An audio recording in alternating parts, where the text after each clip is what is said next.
ये तो मोदी सरकार की बेनलायकी है और इसको समझना चाहिए, किसानों के साथ टक्कर नहीं लेनी चाहिए।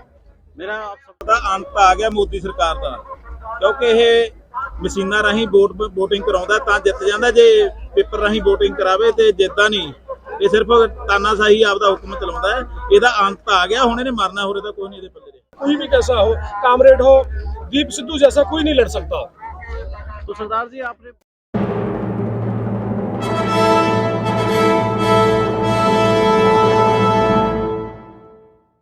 पिछले 2 दिन से सरकार और किसान आमने सामने हैं, तो आज जिस प्रकार से प्रशासन की तरफ से भी शांति है और किसानों की तरफ से भी शांति, तो क्या कुछ रणनीति है ऐसे में किसानों की?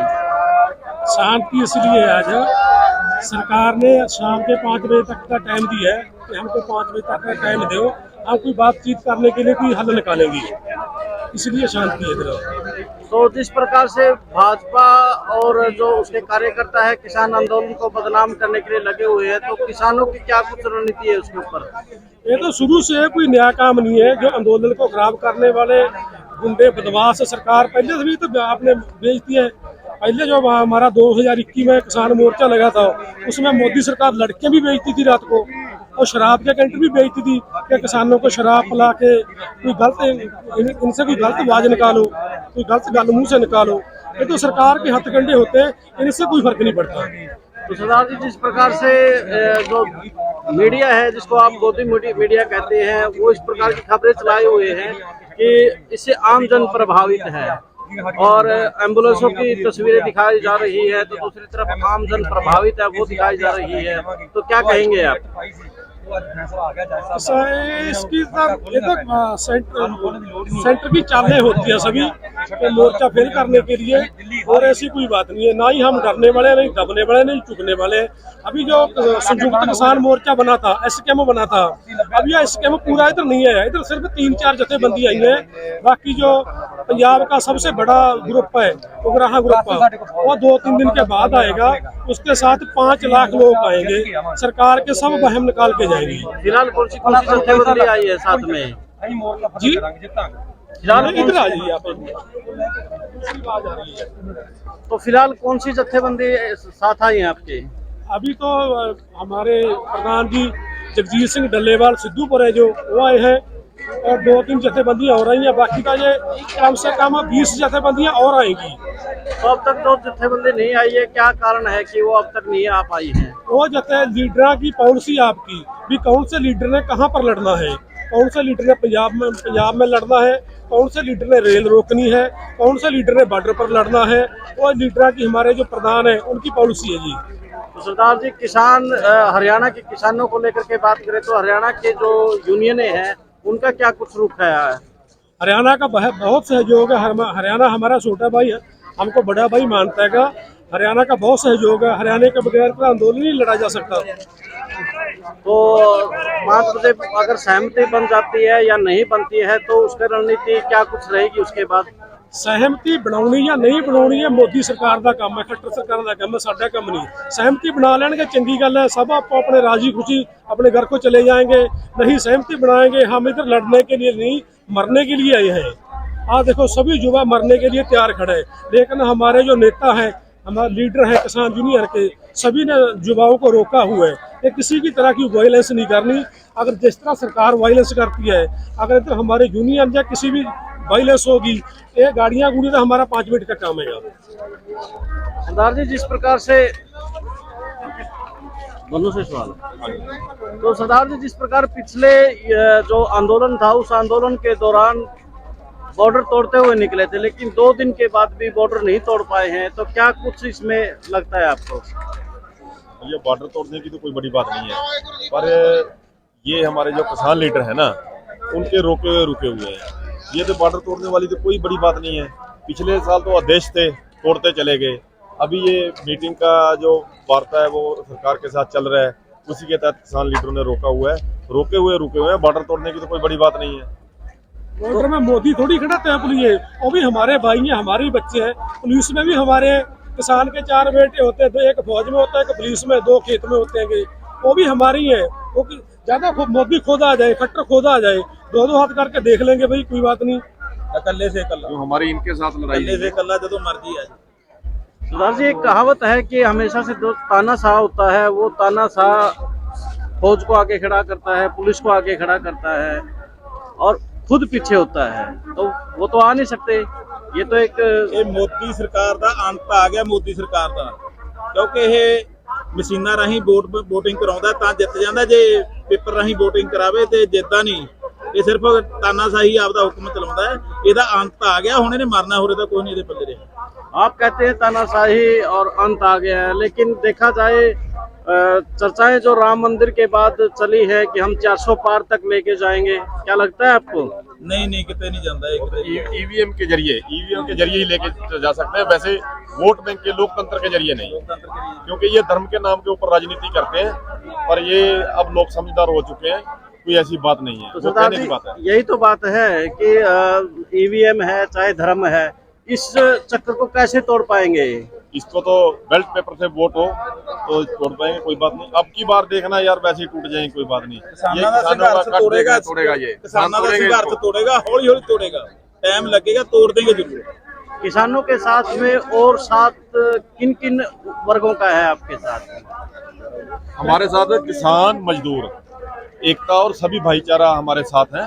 या व्यापारी वर्ग की है, छोटा व्यापारी है, वो भी हमारे साथ पिस रहा है किसान के साथ। और मजदूर जी, भाई मजदूर भी हमारे साथ है, व्यापारी वर्ग भी हमारे साथ है, किसान भी हमारे साथ है। तो आपका जो अब एमएसपी के साथ में मजदूरों का भी कोई एजेंडा साथ में जुड़ा हुआ है या क्या? मजदूरों का भी तो है भाई साहब, मजदूरों की भी कर्जा मुआफी है, किसानों की भी कर्जा मुआफी है, सारे एक साथ ही है, क्योंकि किसान है और मजदूर है। MSP ਮਿਲੇਗੀ ਸਾਨੂੰ ਨਾ, ਫੇਰ ਹੀ ਜਿਵੇਂ ਕਿਸਾਨ ਨੂੰ ਆਪਣੇ ਮਜ਼ਦੂਰਾਂ ਨੂੰ ਜਿਹੜਾ ਰੇਟ ਹੈ, ਜਿਵੇਂ ਹੁਣ ਪਿਆਜ਼ ਦਾ ਰੇਟ ਹੈ 700 ਰੁਪਏ ਕਿਲੋ ਖਰੀਦਦੇ ਨੇ, ਵਿਕਦਾ ਕੈਰੀ ਦਾ 100 ਰੁਪਏ।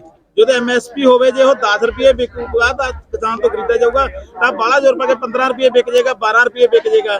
ਟਮਾਟਰ ਹੈ, ਸਾਰਾ ਖਾਂਦੇ ਤਾਂ ਮਜ਼ਦੂਰ ਵੀ ਨਹੀਂ ਨਾ, ਇਹਨੂੰ ਸਾਰੇ ਜੋ ਉਪਜ ਕਰ ਲਈ, ਅਸੀਂ ਪੈਦਾਵਾਰ ਕਰ ਲਈ, ਉਹਨੂੰ ਖਾਣਾ ਤਾਂ ਮਜ਼ਦੂਰਾਂ ਨੇ ਵੀ, ਅਸੀਂ भी खाना है। ऐसा है, हमारा जो ये देश है ना, भारत देश है, ये खेती के ऊपर निर्भर देश है। हम पढ़ते भी आए हैं और शुरू से ऐसे ही है। खेती के बगैर यहाँ देखो, एक कोई तेल नहीं निकलता, कोई सोना नहीं निकलता। एक हमारे देश में कोला जरूर निकलता है, वो भी जो लीडर हैं वो कोले की दलाली में अपना मुंह काला कर लेते हैं। और खेती निर्भर देश है, खेती के ऊपर डिपेंड है। खेती होगी, किसान खुशहाल होगा, किसान के साथ मजदूर खुशहाल होगा। जब खेती नहीं रहेंगे तो मजदूर किधर जाएगा? खेती के लिए मजदूरी करने के लिए काम चाहिए ना, काम तो खेती में मिलेगा। बाकी जो है बॉर्डर की बात करते हैं, आप सभी पत्रकार, सभी मीडिया वाले, आपका धन्यवाद है। तो जो बॉर्डर की बात करते हैं, हमारे में एक हमारे योद्धा की कमी है। हमारा अगर योद्धा वो हमारे बीच में अगर होता तो आप ये इंटरव्यू हमारे साथ दिल्ली में कर रहे होते। हमारा योद्धा था दीप सिद्धू। दीप सिद्धू बहुत ही आपने देखा होगा, सुना होगा। अगर दीप सिद्धू हमारे बीच होते, आदमी जनसंख्या तो बहुत घूम रही है, लेकिन जो उसके पास बुद्धि थी दीप सिद्धू के पास, रणनीति थी, वो हमारे किसी के पास भी नहीं है, किसी लीडर के पास भी नहीं है। किसी भी जथेबंदी का कोई प्रधान हो, कोई भी कैसा हो, कामरेड हो, दीप सिद्धू जैसा कोई नहीं लड़ सकता। तो सरदार जी, आपने बहुत सी सरकारें देखी होगी आप सबने, लेकिन जो हम मोदी सरकार में देख रहे हैं, आमने सामने एक बॉर्डर भारत पाकिस्तान की तरह बना दिया गया है, तो ऐसा पहले कभी देखा है आपने? पहले ऐसा है, देखने की तो कोई जरूरत नहीं है। ये पंजाब को बदनाम करने की साजिश करते हैं कि पंजाब के हैं, ये लहदा अपना स्टेट मांगते हैं। ये लहदा तो बना रहा है मोदी हमको, वो तो शरेआम कह रहा है आप लहदा हो जाओ। ये लहदा करने की कोशिश है ना। हम तो कहते हैं हम भारत के नागरिक हैं, भारत में रहना चाहते हैं, जो भारत का देश, भारत का सारा पेट भरते हैं, क्योंकि हरी क्रांति लाने में पंजाब का सबसे बड़ा योगदान था। और ये पंजाब को ही अब लहदा कर रहा है। पंजाब के बिना आपको विश्वास है कि ये देश का पेट भर पाएगा? कोई भी मेरे को बता दे, पंजाब के बिना कोई पेट भर पाएगा पूरे भारत का? ये तो मोदी सरकार की बेनलायकी है और इसको समझना चाहिए। किसानों के साथ टक्कर नहीं लेनी चाहिए। मेरा आप सबसे अंतिम, आज 5 बजे जैसे से मीटिंग है, मीटिंग के बाद आपके नेता और सरकारों के बीच में अगर समझौता होता है तो ठीक है, अगर समझौता ना हो तो फिर क्या कुछ रणनीति रहेगी? तो पहले तो सरकार के हाथ में है। किसान तो ऐसी बात ही नहीं भी समझौता ना करने के लिए। किसान तो कह रहे हैं हमारे साथ बात करो। जब भी सरकार ने बुलाया किसान जाते रहे सभी, चाहे पिछले मोर्चे की बात हो चाहे अब की बार हो। अब तीसरी बार वार्ता हो रही है। पूरी उम्मीद है कि सरकार किसानों की सुनेगी। ये नहीं सुनेगी तो जैसे हमारे किसान लीडर कहेंगे उन्हीं के आदेश के तहत आगे की प्रक्रिया होगी। अंदर की बात तो ये है, मोदी को तो बलेखा बर्म है कि किसान भी पर है। जितनी पीड़ कट जहाँ देख रहे हैं, इससे 10 गुना ज्यादा हमारे किसान दिल्ली पहुंच चुके हैं। मोदी को बता देना, इधर से नहीं कोई बातचीत नहीं होएगी तो 2 दिन में पता चल जाएगा दिल्ली में क्या बंद रहेगा। जाने ऐसा है भाई साहब, जाने की कोई बात नहीं है। ये दिल्ली जाना कोई बड़ी बात नहीं है, और भी रास्ते खुले, हम जा सकते हैं। पर नहीं, हमारे किसान लीडरों ने जिन रास्ते निकाल दिया उसी रास्ते से जाएंगे, और जाएंगे भी 100%। एक जिद या फिर रणनीति का हिस्सा, कैसे जी? जो आप कह रहे हैं कि नहीं, जाएंगे, जिद नहीं है, जिद नहीं है हमारी। ये रणनीति है किसान लीडरों की, जो रास्ते जाना है उसी रास्ते जाएंगे, जो किसान लीडरों ने तय किया हुआ है उसी रास्ते जाएंगे।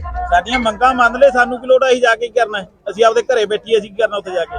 ਸਾਡੀਆਂ ਮੰਗਾਂ ਮੰਨੇ, ਨਹੀਂ ਮੰਨੂਗਾ ਤਾਂ ਅਸੀਂ ਪਹੁੰਚਾਂਗੇ ਦਿੱਲੀ ਨੂੰ, ਬੰਦ ਕਰਾਂਗੇ, 4 ਸਵੇਰੋਂ ਘੇਰਾਂਗੇ ਪਹਿਲਾਂ। ਅਸੀਂ ਤਾਂ ਉਹਦੇ ਮੰਗਾਂ ਦੀ ਖਾਤਰ ਤੁਰਦੇ ਹਾਂ, मंगा लेके ਚੱਲਾਂਗੇ, मंगा लेके वापस आवांगे। ऐसा ना, ये खट्टर सरकार है ना जो मोदी के इशारे पर चल रही है, वो उसकी बहुत बड़ी नलायकी है।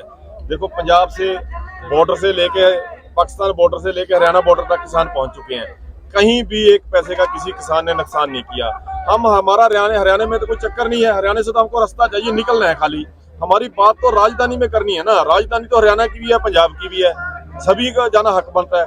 वैसे ये खट्टर सरकार है, ये जानबूझ के किसानों के साथ धक्का कर रहा है, और उसका भलेखा है बहुत बड़ा। अब की बार किसान इसका भलेखा निकाल देंगे। मोदी जहाँ से 250 किलोमीटर बैठा ना, मोदी को तो हमारी बात सुन नहीं रही। यूएसए में, यूके में, बाहर सभी फॉरेन कंट्रियों में हमारी आवाज पहुंच चुकी है। वहाँ से पत्रकारों के फोन भी आ रहे हैं, कनाडा, अमेरिका से भी, सबसे सैन फ्रांसिस्को, विनिपेग, मिसिसागा, सभी से फोन, उधर तो उनकी सरकारों के पास तो बात पहुंच गई है हमारी। और ये इसके कान में पता नहीं क्या मोदी भक्तों ने डाला हुआ है, सिक्का डाल के कानों में, इसको हमारी बात नहीं सुन रही। ਇਹਨੂੰ ਪੂੰਜੀਪਤ ਰੋਕੀ ਜਿਹੜੇ ਨੇ, ਪੂੰਜੀਪਤਾਂ ਦੇ ਨਾਲ ਨਹੀਂ ਚੱਲਣਾ ਨੇ। ਇਹਨੂੰ ਤੇ ਇਹ ਕਿਸਾਨਾਂ ਨਹੀਂ ਦੁਆਰੇ ਆ ਕੇ ਉਹ ਕਰਨਾ, ਹਵਾ ਦੇਣੀ ਹੈ, ਤੇ ਨਹੀਂ ਇਹਦੇ ਪੱਲੇ ਕੱਖ ਨਹੀਂ। ਇਹ ਪੂੰਜੀਪਤਾਂ ਦੇ ਸਿਰ ਤੇ ਚੱਲਦਾ, ਜੋ ਕੁਝ ਉਹ ਕਹਿੰਦੇ ਨੇ ਉਹੀ ਕਰਦਾ ਹੈ। ਆਪਦੇ ਇਹਦਾ ਦਿਮਾਗ ਨਹੀਂ ਕੰਮ ਕਰ ਰਿਹਾ ਵੀ ਮੈਂ ਕੀ करना। ਇਹਨੂੰ किसान नहीं दिस रहे। सरदार जी, जिस प्रकार से खेती बाड़ी में जीएसटी लगा दिया गया है, हर बीज पे, हर दवाइयों के ऊपर, तो आपकी जो मांगे है उससे भी कुछ जुड़ी हुई है? क्योंकि पहले हम देखते थे कि किसान चाहे ट्रैक्टर है चाहे कुछ भी है, उसे जीएसटी से दूर रखा जाता था, टैक्स से दूर रखा जाता था, लेकिन अब उसको टैक्स में शामिल किया गया है। भाई साहब, हमारा रोला ही इसी बात का है। ये आज तो दवाइयों पे, खादों पे इसने जीएसटी लगा रखा है। ये हमारी खेती पे भी लगाने के, किसान के ऊपर भी जीएसटी का टैक्स लगाने के लिए तैयार है। इसी बात की तो लड़ाई है। कुछ लोग हैं जिनका देखा है भी नहीं, ऐसे नहीं है, ये बेनिफिट है। बेनिफिट नहीं, नुकसान ही है। सिर्फ कारपोरेट कराने को ये आगे लेने के लिए कर रहा है कोशिश सारी, किसान को बर्बाद करने की सोच रहा है। अब ऐसा है ना, देखो, अब तो ये किसान पैदावार करेगा तो सारा देश चलेगा। मोदी तो करेगा नहीं, कारपोरेट करेंगे और मजदूर भी खत्म हो जाएगा और किसान भी खत्म हो जाएगा। क्योंकि उन्हें को पास तो बड़ी टेक्नोलॉजी है, बड़े फार्म हाउसों के सिस्टम के साथ खेती करेंगे, और मजदूर भी खत्म है, और किसान भी खत्म है, और छोटा व्यापारी भी खत्म है। ये तीनों वर्ग खत्म हो जाएंगे, और देश यानी कि अंत में किगार के पर चला जाएगा। धन्यवाद।